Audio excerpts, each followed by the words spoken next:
Senior-directed stories. Adaptations of children's stories directed by ERHS Seniors. Emerald Ridge Theater presents The Tale of Johnnytown Mouse, based on the book by Beatrix Potter, directed by Peter Stuart.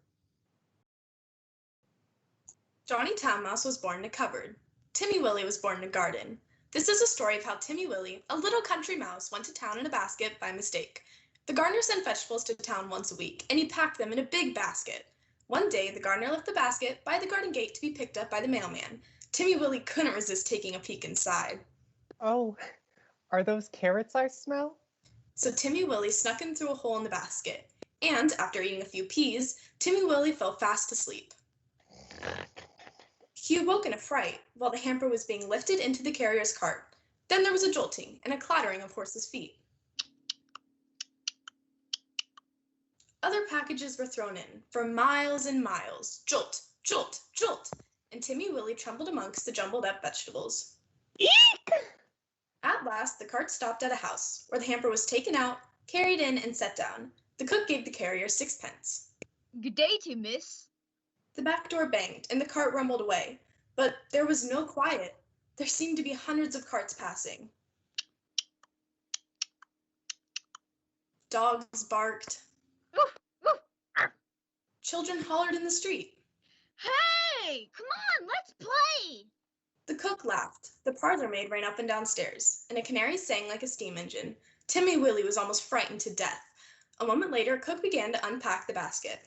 Eek! Out sprang the terrified Timmy Willie. Eek! A mouse! A mouse! Call the cat! Fetch me that poker, Sarah! Timmy Willie did not wait for Sarah, or the poker, or the cat. He rushed along the baseboard until he found a little hole and popped right through it. He fell down half a foot and crashed into the middle of a mouse dinner party. My heavens! Oh, dearie me! Good golly, by Jove! Who in the world is this? Though he was shocked at first, Johnnytown Mouse instantly recovered his manners. Forgive me, my dear mouse. What did you say your name was? It's, Willie. Timmy Willie. With the utmost politeness, he introduced Timmy Willie to 9 other mice, all with long tails and neckties. Timmy Willie, meet my friends. James, Gerald, Julia, Jacob, Jenny, Jane, Jasper, Joey, and Francois III. James, Gerald, Julia, Jasper, Jacob, Jenny, Jane, Jasper, Joey, and Francois III. Meet our esteemed guest, Timmy Willie. Oh, hello. Bonjour, Timmy Willie! Charmed. Lovely to meet you. It's a pleasure. Timmy Willie's own tail was insignificant. Johnnytown Mouse and his friends noticed it, but they were too well bred to make personal remarks. Only one of them asked Timmy Willie, Did it get caught in a trap? Oh, well, How did it happen? Enough of that, Jacob. Let's eat. The dinner was of 8 courses, not much of anything, but truly elegant. All of the dishes were unknown to Timmy Willie, who would have been a little afraid of tasting them, only he was very hungry and very anxious to behave with proper manners, like a city mouse. The continual noise upstairs made him so nervous that he dropped a plate. oh dear. Never mind that. They don't belong to us. Why doesn't someone send those youngsters back to fetch some dessert? James? Jenny? Immediately, 2 young mice got up from their seats and scampered upstairs to the kitchen. They returned moments later, squeaking and laughing and carrying some sweets on plates. Ooh, that was a close one. Let's do it again. What are they in such a rush for? Oh, pay them no mind. They like to make the cat chase them. What? Timmy's appetite failed, and he felt rather sick. Try some jelly? No, I'd rather not. Thank you. No? Would you rather go to bed? I will show you the most comfortable sofa pillow. Johnny showed Timmy Willie a pillow with a hole in it. It's the best bed in the house, kept exclusively for our guests. It did look rather nice, but the sofa smelled of cat.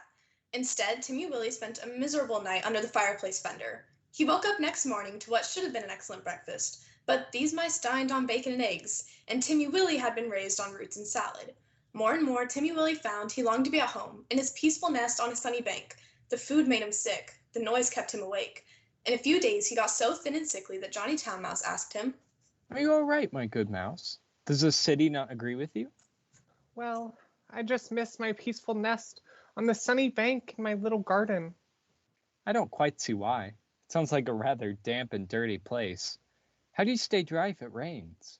When it rains, I sit in my sandy burrow and shell corn and seeds for my autumn store.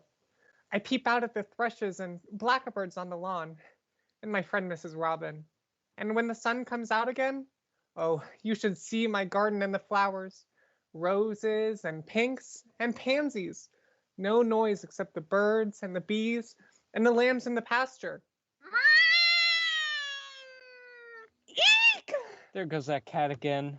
They scampered into the coal cellar to find refuge. When they were safe, Johnny Town Mouse said, I confess, I'm a little disappointed. We have tried to entertain you, Timothy William. Oh, yes, yes, you have been so kind. But I do feel so ill. Maybe that your teeth and digestion aren't used to our food. Maybe it would be wiser for you to return in a basket. Oh, could I really? Why, of course. For that matter, we could have sent you back last week. Did you not know that the basket goes back empty on Saturdays? So Timmy Willie said goodbye to all his new friends. Goodbye, James, Gerald, and Julia. See you later, Jacob, Jenny, and Jane. Farewell, Jasper and Joey. Au revoir, Francois III. Visit soon, Johnny. Goodbye. Au revoir, Timmy Willie. Farewell. See you later. So long. And he hid in the hamper with a crumb of cake and a withered cabbage leaf. And after a long carriage ride, he was set down safely in his own garden. Sometimes, on Saturdays, he went to look at the hamper lying by the gate, but he knew better than to get in it again, and nobody stepped out of it, though Johnny had half promised to visit. Before long, the winter passed and the sun came out again.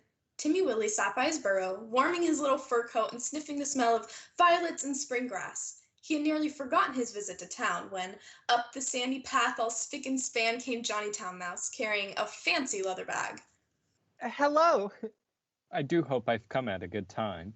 Oh, you have come at the best time of all the year. We'll have herb pudding and sit in the sun. Hmm? It is a little damp, but the clean air is lovely. Yes, I think I could quite like it here. Eek! What is that fearful noise? That is only a cow. I will beg a little milk. They are quite harmless, unless they happen to lie down upon you. How are all our friends? Tell me all about James, Gerald, Julia, Jacob, Jenny, Jane, Jasper, Joey, and Francois III. Johnny's account was rather disappointing. He explained why he was paying his visit so early in the season.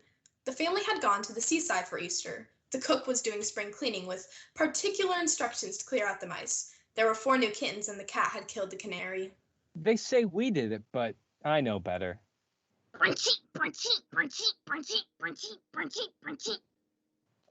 Whatever is that awful racket? That is only the lawnmower. I will fetch some of the grass clippings presently to make your bed. I am sure you had better settle in the country, Johnny. We shall see by Tuesday next week. The gardener doesn't send the basket while the family is away. I am sure you will never want to live in town again.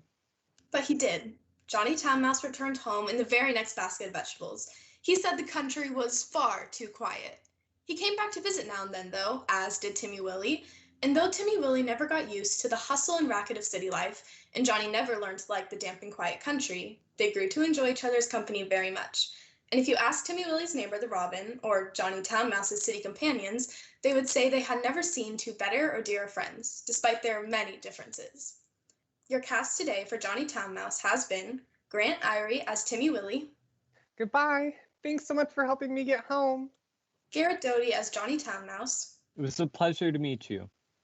Isabella Cronin as the sound effects, the mice, and Francois III, Au revoir. Merci beaucoup. and me, Lydia Fontana, as your narrator. Thanks for watching!